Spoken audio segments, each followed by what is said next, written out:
खाली या तुम्ही मला काय लावलाय विषय असा आहे की गावडेनांनी आता 24 तारीख फायनल केली. या तारखेवर कोणाचं काही ऑब्जेक्शन आहे का?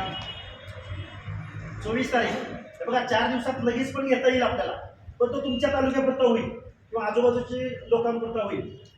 पण जर आपण आठवडाभर जर सोशल मीडियाच्या माध्यमातून मिटिंगांच्या माध्यमातून जर आपण एक कन्स्ट्रक्टिव्ह काम जर केलं तर एक 8 दिवसानंतर आपण, मी तुम्हाला जबाबदारीने सांगतो शिंदे साहेब, बरं राव साहेब, शिंदे साहेब, माझी तुम्हाला हात जोडून विनंती आहे, तुम्ही इथं जर 50,000 लोक गोळा करायची जर इच्छा व्यक्त केली आणि संकल्प केला, मी तुम्हाला बॉन्ड पेपरवर लिहून देतो. तुम्ही 50,000 माणसं गोळा करायची तयारी केली तर 50,000 माणसं तुमच्या पलटण तालुक्याच्या बाहेरची आणायची जबाबदारी माझी. किती दिवस आहेत? 7 दिवस आहेत. सोशल मीडिया आहे, सोशल मीडियाच्या माध्यमातून प्रत्येकाने आता इथं बसल्या बसल्या 22 मार्चला 24 मार्चला चलो फलटण सकाळी 10 वाजता काय आपलं जे काही स्थळ ठरेल स्टार्ट कुठून आणि एंड कुठं, ही जर पोस्ट आत्ता जर आपल्याला फेसबुकवर, इंस्टाग्रामवर, व्हॉट्सअपवर, ग्रुपवर आत्ताच्या आता टाकली पाहिजे. इथं बसलेल्या माणसांनी जर प्रत्येकाच्या अकाउंटात टाकली तर आजपासून वातावरण गरम व्हायला सुरुवात होईल. तुम्ही जेवढ्या काही गोष्टी कराल, मी तुम्हाला जबाबदारीने सांगतो, तुम्ही जेवढी माणसं गोळा कराल, जेवढ्या गोष्टी कराल तेवढ्या मी बारामती असेल, अकलूज, सोलापूर, पंढरपूर, सांगली, पुणे, मी तुम्हाला जबाबदारीने सांगतो, बीडपासून, नांदेडपासून, लातूरपासून माणसं येतील. तुम्ही जबाबदारी केवढी घ्यायची आणि वातावरण किती निर्माण करायचं याची तर क्रांतीची भूमी आहे फलटण. फलटण ही आता प्रयोगशाळा झाली. निर्णय घेतला गेला होता, फॉर्म्युला तयार झाला होता, 2 सप्टेंबरचा JR निघाला. शासन करती लोक म्हणायची आम्ही मूळ ओबीसीला हात न लावता आम्ही हा JR काढलाय. ज्याला कुणाला मंत्र्याला प्रश्न विचारले ते काय म्हणायचे, मूळ ओबीसीला या JR मुळे कसाही धक्का लागत नाही. त्या माणसांना आज विचारू ना आपण, फलटणमध्ये काय झालं, कोल्हापूरचा महापौर कोण झालं, अहिल्यानगर महानगरपालिकेचा महापौर कोण झालं, पिंपरी चिंचवडचा महापौर कोण झालं, दौंडचं नगराध्यक्ष कोण झालं. तुम्हाला उदाहरण सांगतो, काही लोक आपल्याच म्हणते आपल्याला सगळ्याला आरक्षण आहे, मग ते एवढं त्यांच्यामध्ये एवढं ते भावना निर्माण करतात. आपल्याला आता आमची कुणबी लोक आवडत नाही काय अर्थ, त्यांना गिल्टी वाटत नाही कुठंच. आता आपण इथं ओबीसीमध्ये बसलेली नाना आपण सगळी लोक आहोत. मी तुम्हाला एक प्रश्न विचारतो, सकाळी एक आपल्या बांधवाने प्रश्न विचारला म्हणून त्याच्यात अजून सुधारणा करून थोडंसं बोलतो. आता काही लोक VJNTमध्ये, काही लोक ओबीसी कॅटेगरीमध्ये डायरेक्ट आहे. या सगळ्या 27% आपण एकत्र आहोत. फक्त आपल्याला वेगळी काय घालून दिलेत शिक्षण आणि नोकरीसाठी, पण राजकारणामध्ये आपण सगळी एक आहोत. केंद्राच्या सगळ्या योजनांमध्ये आपण एक आहोत. आता मला एक सांगा माडकरप्पा, तुम्ही जर NTBचा दाखला काढू शकताय का? आपण ओबीसीमध्ये आहे का नाही? आपण सगळे ओबीसीमध्ये आहोत की नाही? आपण NTBचा किंवा NTAचा दाखला काढू शकतोय का? काढू शकतोय? NTDचा काढू शकतोय का? का काढू शकत नाही? काहीतरी ठरवून दिलं ना तिथं, काहीतरी घटनेनं तत्वज्ञानी, विचारवंतांनी, घटना बनवणाऱ्या घटनाकारांनी काहीतरी कायदा बनवला ना तिथं.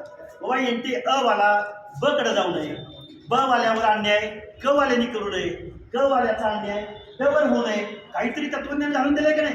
मग आता माझा सवाल आहे, आता कोण सभापती झालंय?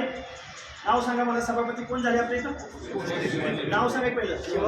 शिवांजली भोसले. आता ओबीसी मध्ये आपल्या जाती किती आहेत? किती जाती आहेत? कमीत कमी 11 सांगा की कमी जास्त होत असते. 350, 450, 500, 200, 250, 358. 358 जातीची प्रत्येकाची पद्धत वेगळी, प्रत्येकाचा व्यवसाय वेगळा आहे, प्रत्येकाचा देवदेवाक वेगळा आहे, प्रत्येकाचं राहणीमान वेगळं आहे, प्रत्येकाची वाडी वेगळी आहे, प्रत्येकाचा आचार विचार वेगळे आहेत. मला तुम्हाला हात जोडून विनंती आहे, काय नाव म्हटलं? काय? शिवांजली भोसले. या आपल्या 450 जातींपैकी कुठल्या जातीमध्ये त्या काय विजय क मध्ये आहेत का ब मध्ये आहेत का क मध्ये आहेत का ड मध्ये आहेत का बलुत्यामध्ये आहेत का आलुत्यामध्ये आहेत? ओबीसी मधल्या कुठल्या जातीचा व्यवसाय त्या करतात सांगू शकेल मला कोण हात वर करून? कुठला? एनटी ब मधला आमचा जोशी समाज सगळा, ज्या काही 30-40 जाती आहेत सगळ्या जोशी समाजाच्या, नागपंथी डवळी गोसाव्यापासून ते कुरमुड्या जोशापासून ते प्रत्येक ह्या जोशी समाज म्हणजे देवाची आराधना करणारे सगळे. यापैकी यामध्ये कुठं मोडतात बरं? कसं ओबीसीचं सर्टिफिकेट त्यांना मिळालं? कसं मिळालं? हा विचार आम्ही इथल्या व्यवस्थेला आम्ही विचारत आलोय. माननीय भुजबळ साहेबांनी हा प्रश्न उपस्थित केला. नाना भुजबळ साहेबांना एवढं टार्गेट केलं गेलं. मग नाना बरं का तुम्ही आता बोलला, आम्हाला पुढे यावं लागलं. भुजबळ साहेबांना म्हणलं मी आयोगाचा राजीनामा देणार. तुला काही येईल लागले का म्हणजे तू आयोगाचा तिथं राहून काम कर. अरे म्हणलं इथं राहून काम करायला संधीच नाही. जनतेसमोर जाऊन हरिनरसिंह साहेबांनंतर या महाराष्ट्रामध्ये वैचारिक, लिगल, कॉन्स्टिट्युशनल वेगवेगळ्या कमिशन याचं कोण मांडणी करणार? साहेबांना विनंती करून बाहेर पडलो आणि सगळे मग काय पुढचं सगळं रामायण महाभारत तुम्हाला माहिती आहे. आज आपलं या फलटण नगरीमध्ये आपण जो 24 तारखेला मोर्चा घेणार आहोत, हा 10,000चा घ्यायचा का 1,000चा घ्यायचा का 25,000चा घ्यायचा? तुम्ही ठरवा सगळं. पण एकच तारीख गेली पाहिजे. वार पण वार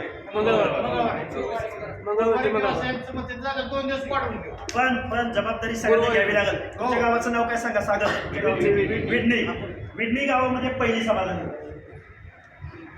हो ऐका माडकरप्पा, विडणी गावामध्ये मीटिंग ही जी आपली सभा आहे, मीटिंगला जाताना 2 गाड्या 4 गाड्या 50 माणसं 25 माणसं नाही. मीटिंगला जातानाच 5, 50, 100 गाड्या गेल्या पाहिजे. 8 दिवस घराच्या बाहेर भाकरी बांधून बाहेर पडावं लागेल. आपण चळवळ लागलोय साहेब, आपल्याला वर्षानुवर्ष येत आहे. जीवना मोर्चाच्या दिवसापर्यंत रोज आपली 4 व्हीलर बाहेर निघाली पाहिजे. जिथं तुम्ही कमी तिथं मी काय मोठा आहे, मी काय कारखानदाराचा आमदाराचा पोरगा नाही. पण आपण जर कुठं कुणाला शब्द विनंती केली तर ते निश्चित आपल्याला मदत करतील. हा मला एक फजील आत्मविश्वास आहे असं म्हणा. जिथं आपण कुठं कमी पडाल, लॉजिस्टिकच्या बाबतीमध्ये, मीडियाच्या बाबतीमध्ये, कुठं स्टेजच्या बाबतीमध्ये, कुठं अनाऊन्सिंगच्या गाडीच्या बाबतीमध्ये कुठेही कमी पडाल, कुठेही अडचणी येईल तर आम्हाला सांगा. पण वेळ मात्र दौडू नका. आज जायचं तर उद्या जावे की आता कशाला, अजून लई टाईम आहे की, अजिबात नाही. आणि पहिली मिटिंग अशी झाली पाहिजे की किमान 100-500 माणसाची पहिली मिटिंग झाली पाहिजे. त्या 500 माणसाच्या मिटिंगला जर आपल्या सगळ्यांच्या मोबाईलमध्ये सोशल मीडियाच्या माध्यमातून तिथं आलेली माणसं, तिथं अभिवादन केलेली माणसं, जिथं मिटिंग आहे तिथं डायरेक्ट मिटिंगला जाऊ नका. तिथल्या चौकातनं चालत जावा, तिथं हलग्या लावून दोन. माणसांच्या मनामध्ये आत्मविश्वास निर्माण करावा लागला ना. आपण लढत आलोय आजपर्यंत. औषा गवशा गेला की ढवळ्या पोळ्याच्या साथ द्यायची, ढवळ्या पोळ्या गेला औषा गवशाला साथ द्यायची. तुमच्याबद्दल कोण बोलतोय बरं? या काही निवडणुकी भागलं का? पुढे निवडणूक आहेत ना, हे पुढारी आहे. तुमची एकी दिसली तर बघा हे काय करतात पुढं. माझी तुम्हाला विनंती आहे, आपल्याला लोकसभेला यांना मत मागायला यायचं आहे, विधानसभेला मत मागायला यायचं आहे. अनेक निवडणूक आहेत 5 वर्षाच्या कालावधीमध्ये. तुम्ही तुमचं आरक्षण जाताना जर गप्प बसला, मगाशी माडकरप्पांनी सांगितल्याप्रमाणे येईल एखादा बरं का, हे आपलं गाव घाटात जाताना कुठलं गाव आहे? दुधेबावी तर होईल ना झडपी मेंबर, कारण गावच तुमची, टाळकीच तुमची. पण ते सोनवरकर नावाचे अध्यक्ष झालेले अध्यक्ष होतील ना. काय चुकीचं बोललो? इतिहासात कुठंतरी शोधावं लागलं, अमुक अमुक साली अमुक अमुक एक कुठतरी झाला होता. आणि नाना बरं का, तुम्ही म्हणला ते बरोबर आहे, त्या मताशी मी सहमत आहे.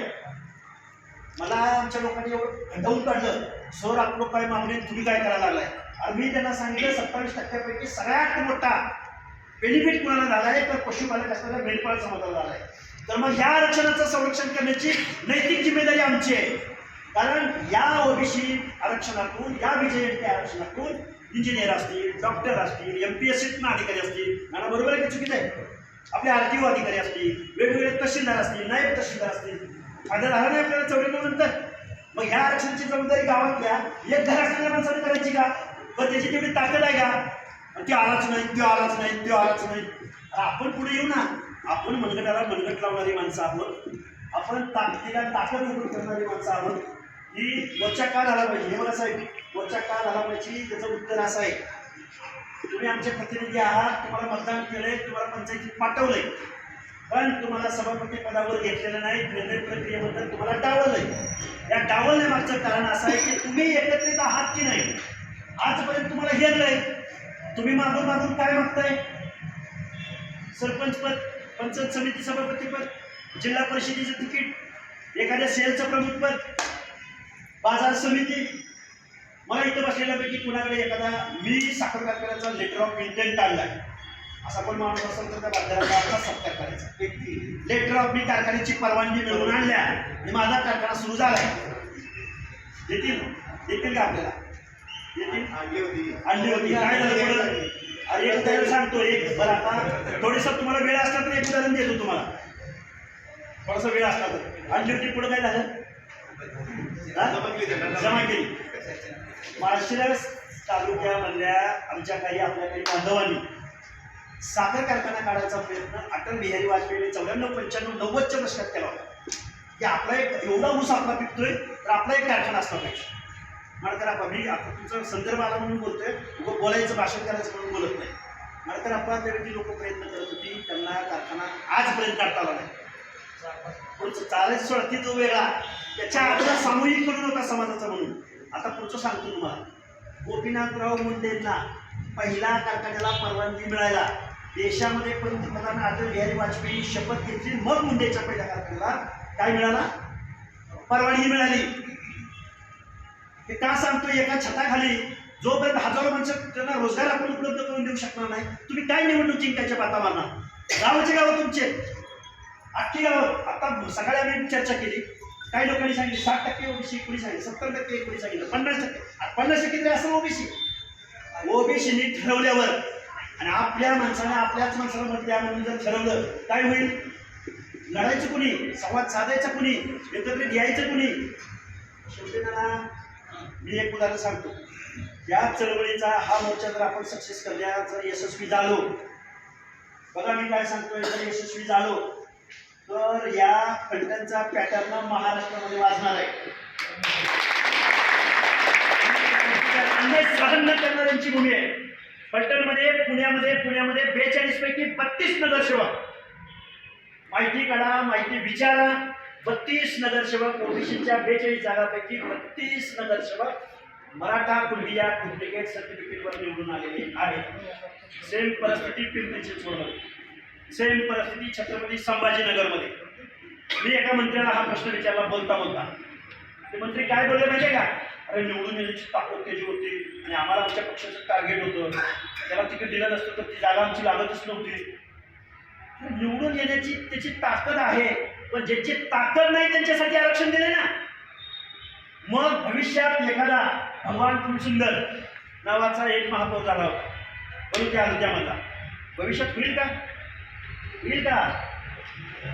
माझी तुम्हाला हात जोडून विनंती आहे, आता तुम्हाला जागं राहिलं पाहिजे, जागं झालं पाहिजे. आरक्षण बचावासाठी आपल्याला भला मोठा मोर्चा फलटण शहरामध्ये निघायला. आपण सामाजिक काही हेवेदावे असतील, राजकीय हेवेदावे असतील, ते सगळे बाजूला ठेवूया. उद्यापासून तुमचा टाइम टेबल तयार पाहिजे, सोशल मीडिया तयार पाहिजे. आणि फलटणमध्ये सागरशेठ तुम्ही सांगितलं की असं असं असं, पण जर आपण 50,000चा मोर्चा करायचा का 10,000चा करायचा का 1,000चाच करायचा, ते तुम्ही किती एफर्ट्स घेणार आहे, तुम्ही किती तस्ती घेणार आहे, याच्यावर सगळं अवलंबून. त्यामुळं फलटण प्रयोगशाळा झाल्या. जो निर्णय घेतलाय 2 सप्टेंबरचा, जे आपलं आरक्षण गेले म्हणून भुजबळ साहेब बाहेर पडले, सगळे आंदोलन घ्यायला आणि भुजबळ साहेबांना आपल्या माणसांनी पण येण्यात काढलं और खल्ला एक बदनाम करून टाकलं. त्यांच्या पक्षानं त्यांना इतर ठिकाणी त्यांच्या सभा घेतल्या नाही. काय बोलतोय ध्यान देऊ नाही का? भुजबळ साहेबांच्या सभा लागल्या नाही. नेते राष्ट्रवादीचे संस्थापक, पहिल्या राष्ट्रवादीचे पण संस्थापक आणि दुसऱ्या राष्ट्रवादीचे पण संस्थापक नाही घेतल्यामुळे भुजबळ साहेबांची सभा नाही चालू. आपण उलट होईल. एवढा अपमान असावा तुमचा आमचा. वरच्या लेवलला नेत्यांची काही अडचणी आहेत, आडी आहेत. तुम्ही आम्ही फ्री आहोत ना, घ्या ना हातात दगड घ्या, म्हणजे दगड घ्या म्हणत नाही मी तुम्हाला, पण तुम्ही तालुक्यामध्ये तालुक्याचं धोरण ठरवायचं आहे. गावगावड्यांचं म्हणा का, गावगावड्यांचं म्हणजे गावाला संस्कृती. मी आता असं काही देव लागेल की उदाहरण आपल्याला असणार ना, देवदेव कोणच असणार आहे. तालुका ओबीसीचा आहे, तालुक्याच्या निर्णय प्रक्रियेत ओबीसी बेदखल. मग जनतेची काही चूक आहे? 9 माणसं निवडून दिले, चूक झाली का? जनतेने चूक केली का?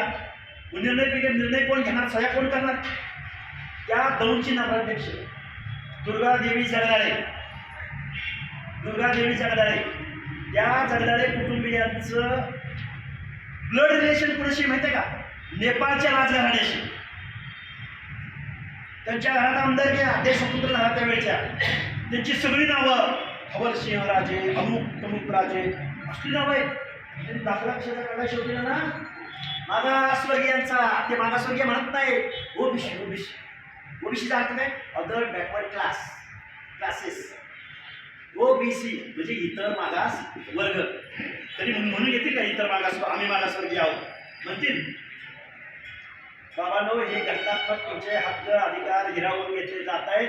तुमचा बरं हे झालं पंचायत राज मधलं. शिंदे साहेब, कालची युपीएससीची यादी लागली. यादी लागली. त्या युपीएससीच्या यादीमधल्या अर्ध्या जागा फक्त एकट्या डुप्लिकेटवाल्यांनी घेतले. तुमची माणसं, तुमचे कलेक्टर, तुमचे IRS, तुमचे IPS, तुमचे IAS डावलले गेले. ती तर लई मोठी अजून लढाई आहे. ती तर आपल्याला कळले नाही अजून. आता जिथं आपल्याला विषय लक्षात आलाय म्हणून आपण तुम्ही आम्ही सगळेजण एवढी माणसं इथं बसलो आहोत.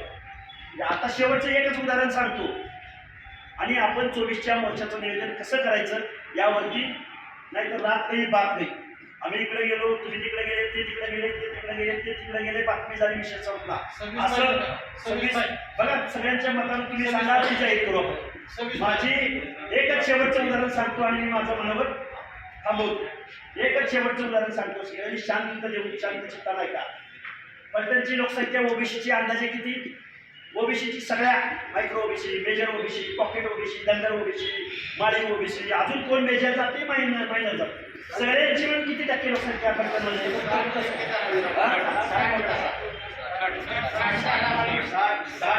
60च्या खाली नाही.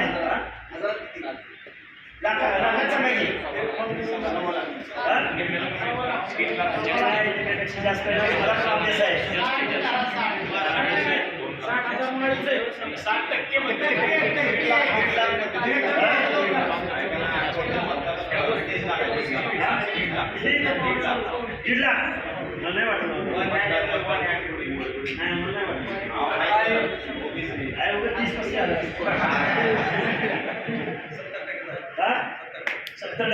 सत्तर टक्क्यांचा निर्णय कोण घ्यायचा? किती गुलामी करायची राव, किती लापाटगिरी करायची? जरा तर वाटलं पाहिजे. एक शेवटचं उदाहरण सांगतो. पलटण तालुक्यामध्ये जी परिस्थिती आहे तीच महाराष्ट्रामध्ये 19-20 एखादे 5-25 तालुके बाजूला काढले. 250 विधानसभा, 250 तालुक्यामध्ये हीच परिस्थिती आहे. नांदेडच्या शेवटचा मुखेड तालुका पकडला, नाहीतर बीडचा गेवराई पकडा, माजलगाव पकडा, नाही तर जालन्यामध्ये कुठलाही मतदारसंघ सांगा, मी इथं उभारून तुम्हाला ओबीसीची आणि कुठली दाट मेजर लगेच तिथं सांगतो. बंजारा कुठल्या जिल्ह्यात आहे ते लगेच सांगतो. वंजारी कुठल्या जिल्ह्यात आहे तालुक्यात आहे ते लगेच सांगतो. तेली कुठल्या जिल्ह्यात तालुक्यात आहे ते लगेच सांगतो. माळींची पॉकेट कुठल्या तालुक्यात आहे इथं उभारून तुम्हाला सांगतो. धनगरांची पॉकेट कुठल्या तालुक्यात आहे जिल्ह्यात आहे तिथं उभारून सांगतो. आपण काय झालं, जातीच्या संघटना काढल्या, जाती मांडत बसतो. एकच शेवटचं उदाहरण सांगतो आणि मी माझं मनोगत थांबवतो. आता कुठलं अधिवेशन चालू आहे? अर्थसंकल्पीय बजेटरी सेशन महाराष्ट्राचं चालू आहे ना. कशाचं अधिवेशन चालू आहे? बजेट धोरण, तिजोरीतलं पैसे कसं वाटायचं आणि कुणाला द्यायचं, साध्या सोप्या भाषेत. आता कुठलं अधिवेशन चालू आहे? अर्थसंकल्पीय अधिवेशन. आपली महाराष्ट्रात लोकसंख्या किती आहे?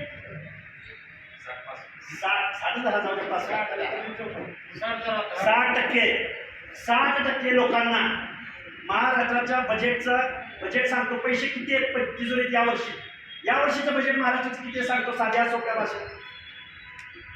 6,467 कोटी रुपये. आता किती शून्य द्या आणि काय आहे आता तुम्ही जरा अंदाज लावा.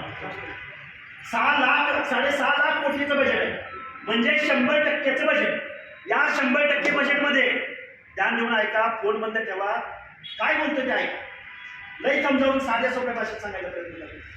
तर 100 रुपये पैकी 60% लोकांना त्या तिजोरीतनं किती पैसे आले पाहिजे? 60% सोडा हो.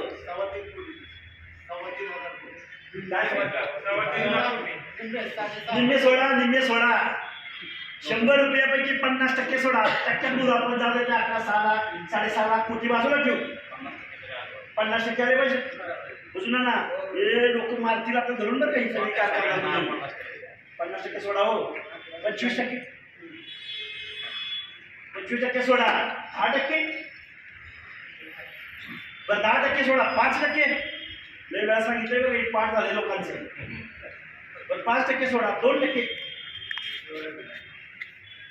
अरे मी दबाड बोलणार नाही, खोटं बोलणार नाही, काहीतरी कुटुंब ऐकून वाचून बोलणार नाही. 1% सोडा. यावर्षी महाराष्ट्राच्या बजेटमध्ये ओबीसीच्या सामाजिक न्याय हक्कांच्या योजनासाठी ध्यान देऊ नाही का? या वर्षीच्या बजेटमध्ये ओबीसीच्या सामाजिक न्याय हक्कांच्या योजनासाठी आर्थिक विकास महामंडळांसाठी, जसं की महात्मा ज्योतिबा फुले आर्थिक विकास महामंडळ, जसं की वसंतराव नाईक आर्थिक विकास महामंडळ, जसं की पुण्यश्लोक अहिल्यादेवी होळकर शेळीमेंढी महामंडळ, जी काय आर्थिक विकास महामंडळ आहे, त्या लोकांना सामाजिक न्याय द्यायचा आहे. 0.56% बजेटरी तरतूद या वर्षीच्या अधिवेशनात आहे. किती बोललो मी? 0.56 म्हणजे 0.5% वर किती? 0.6 म्हणजे पाऊल पण नाही. 0.5% आपल्या भाषेत किती टक्का? मग तो 0.5% कशाला? तुमची स्कॉलरशिप, तुमची महाज्योती, मग कुठेतरी अहिल्यादेवीची जयंती, सावित्रीबाईची जयंती, 2 कोटी रुपये. काय बोलतोय? ध्यान देऊ नाही का? अख्खी तिजोरी आपण बहाल केल्या यांना. एक कारखाना अडचण त्याला, एक 100 कोटी, 75 कोटी, 50 कोटी महाराष्ट्राला देता येत नाही. ते आता अमित शहाच्या नेतृत्वाखाली देश पातळीवरती कारखान्याला मदत करणारी. केंद्रातनं हर्षवर्धनला किती पैसे, विखे पाटलांना किती पैसे, वैद्य पाटलांना किती पैसे सांगू का कडे तुम्हाला? एका सहीनं, एका शिफारशीनं. तुमच्या महामंडळाला गाडीला टायर नाही, बजेटच नाही. शेतीच्या सभापतीला पाहिजे होतं, सांगायला पाहिजे होतं, बाबा हा जे निघाला तर तुम्ही संपला. काय तुमच्या पुढच्या पिढीला तुम्ही देणार आहे? आता पुन्हा महात्मा ज्योतिराव फुले, राजर्षी शाहू महाराज, डॉक्टर बाबासाहेब आंबेडकर तुम्हाला न्याय द्यायला जन्माला येणार नाही. इंग्रजांच्या कालावधीमध्ये हे जर कारखानदार असते का नाही, ध्यान देऊन ऐका परत. या महामानवानी काहीतरी योजना करून ठेवली म्हणून एससीला आरक्षण मिळालं, एसटीला मिळालं, ओबीसीला मिळालं. हे कारखानदार जर त्यावेळी असते तर त्यांनी तुम्हाला मताचा अधिकार सुद्धा दिला नसता. बघा मी काय वावगं बोलतोय, वेगळं दिलाच नसता. तुमचं मत 1000 रुपयाला 2000 रुपयाला विकत घेणारी माणसं कशाला यांना मतं द्या, पैसे द्या मताला. मताचा अधिकारच तुम्हाला दिला नसता. म्हणून माझे हात जोडून कळकळची विनंती, हा मोर्चा ओबीसी आंदोलनाला दिशा देणारा मोर्चा असेल. मी परत काय सांगतो, ध्यान देऊ नका. जाती दाखले भांडायची वेळ नाही. थांबा हाकेसरराव, तुम्ही येऊ नका. हाकेसर तुम्ही येऊ नका राव, मला तिकीट मिळणार आहे माझ्या पक्षातून. कितीतरी लोक आणि तीच माणसं पुन्हा निवडणुका झाल्यावर तुम्ही नुसती एक चक्कर मारली असते ना, मी निवडून देतो. ठरवा, काहीतरी ठरवा. आम्हाला हे बघा, वाघ म्हणलं तरी खातोयच, वाघोबा म्हणलं तरी खातोयच. धरणा आयाळ दात मोजायची ताकद ठेवा. अरे नाही तुम्हाला कोणी, हे बघा स्वतःच्या आई सुद्धा तुम्हाला पाजणार नाही. बघा मी काय सांगतोय, अरे ही माणसं तुम्ही जर मतपेटीतनं बॅलेटमधनं दाखवलं, तुमचा निशेष क्रिएट केला पाहिजे. 2 दिवस झाला बातम्या येतील, तर आता थोडंसं विषयांतर होतंय बघा, आपण समजून घ्या. 2 दिवस झाला बातम्या येतील बारामतीच्या विधानसभेच्या संदर्भात. मला माहिती आहे माझी लायकी काय आहे. मी एक गरीबाचा पोरगा आहे, एक मेंढपाळाचा पोरगा आहे, माझ्या पैसे किती आहेत, माझं काय मला माहिती ना सगळं. पण 18 जातीच्या महामंडळांची घोषणा केली आताच्या सरकारनं. 18 महामंडळांची. त्या 18 महामंडळापैकी एकालाही अध्यक्ष मिळाला नाही. त्या महामंडळानं सगळी आपल्या महापुरुषांची नावं दिली. नरहरी सोनाराचं नाव दिलं, गोरा कुंभाराचं नाव दिलं, नागपंथी डवरी गोसाव्या त्यांच्या महापुरुषाचं नाव दिलं,